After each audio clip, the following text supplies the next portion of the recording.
there's something about giving generalized advice to a lot of people that may not always be helpful for all people. Because I don't know all of the variables about your life. I don't know the idiosyncrasies about your marriage. So when I'm like, hey, Gallup did a study and bro, 56% of working women said they would have preferred to stay home and be moms had they been given the opportunity to. So men, hey, become a provider. Figure out a way to allow your wife the opportunity to stay home. Because 56% of working women with kids 18 and under would have preferred to do that, right?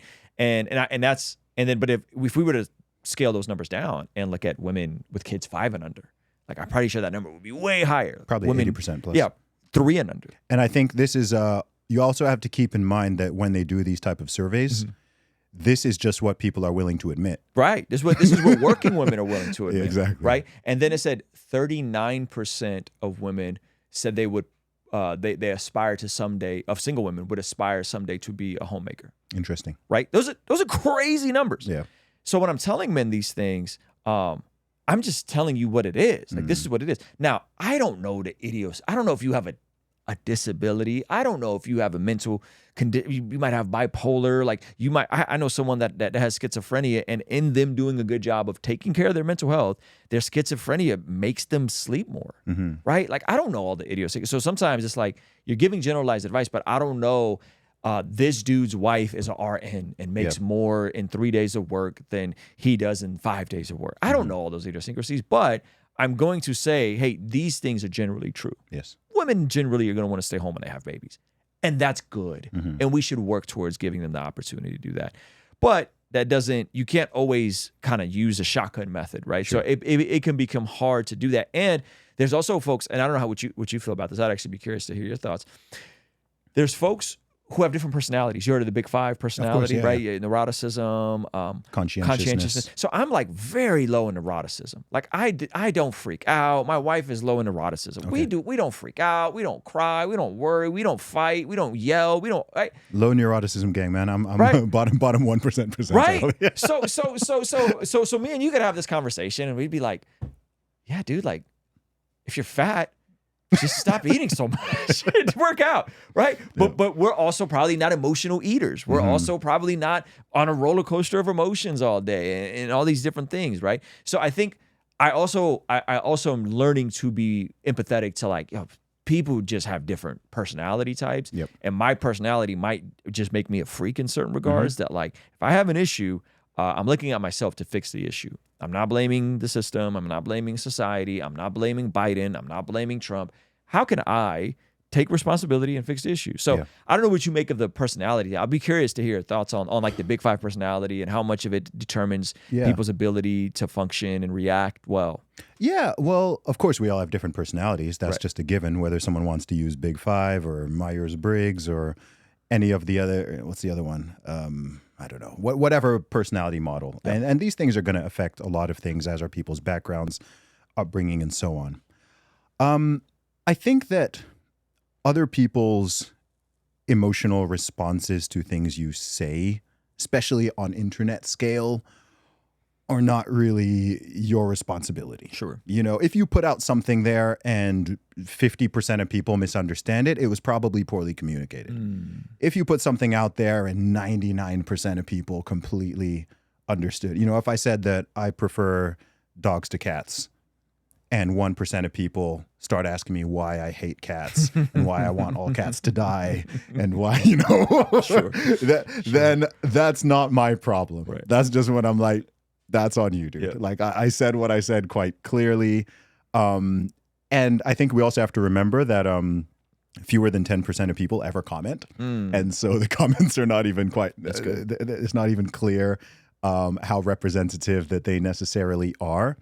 And I also just think like, even if you communicate perfectly, there will be people who misunderstand you.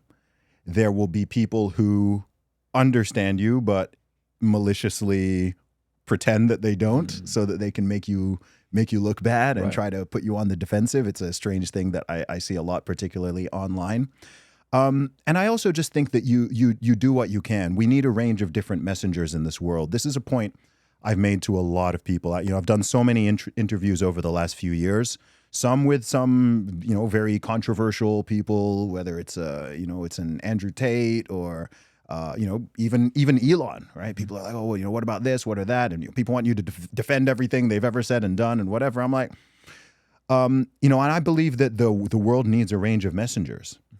And so I think it's, how would I put it? If I know that somebody is out there and I know that they're genuinely positively impacting millions of people, I'm careful, unless they're leading people down like a particularly dark path or, there's something very manipulative or scammy going on, I'm quite careful with my criticisms, at least publicly, because I believe we need a range of different types of messengers. There will be people who they hear me say something and it lands for them. Whatever it is with my background or the way that I speak or the way I look or just how I say, and it resonates completely with this person. Yeah. And then there's someone else who hears what I'm saying and they're like, I'm not feeling that. Yeah. Probably because they see themselves in you to some extent. Yeah. And I think that happens. It could be something as simple as, I don't know, a man says this message and it doesn't really resonate with an 18-year-old woman. A woman says the exact same thing and she's like, oh, okay, now I get it. I don't know, you heard it from your mom, but it didn't click. And then you hear it from your dad and you're like, oh, okay, I get that. So I just think we need a range of messengers. And with that, you have to accept, look, not everyone's going to feel me. Not everyone's going to get it. It goes beyond that as well. There's going to be some people who have a totally distorted view of who I am and what I believe. For me, actually, this has probably been the hardest part of the growth over the last 5 years, is for me to accept that I know there are thousands of people out there in the world.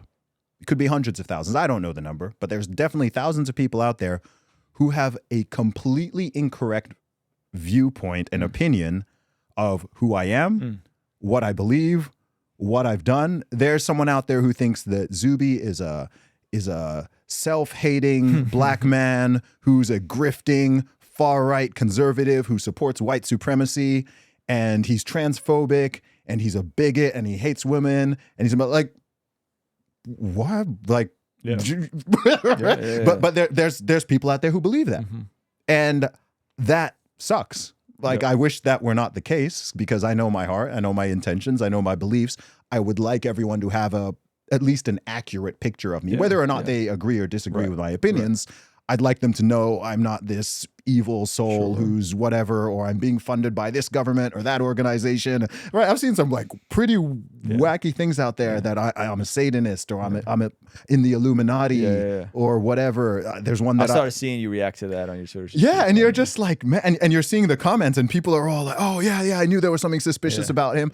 And then what they do is they connect you with other people. So they're like, oh well, he spoke to Elon, and you can't talk to Elon unless you're part of their club. Oh, and he met with Andrew Tate. So I've had people try to say, oh, like I'm part of some human trafficking, like that's crazy. You know what I mean? Like they just apply whatever they think of anyone else who you've even met or spoken to, and they now apply that to you, and you're just like, you want to correct it all. That's why you probably see me reply on occasion, and I'm like, and then you get to a point, and I'm just like, you know what? I have to accept that the more people know me, and sure, I'll get more love and more praise, and help more people.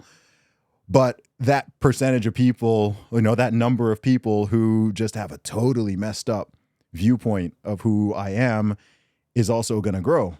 And I wish that were not. I wish that were not the case. But I found actually that to be the thing that's the most difficult to just accept, because I think when you're trying to do good and you're trying to help people and your heart, you don't want people to think that you're this horrible, terrible person who you're not. And you'll have the same. There will be people out there, thousands, maybe millions, who think that you are completely not who you are. Yeah, I mean, you live long enough to see yourself become the villain, right? Which is real funny.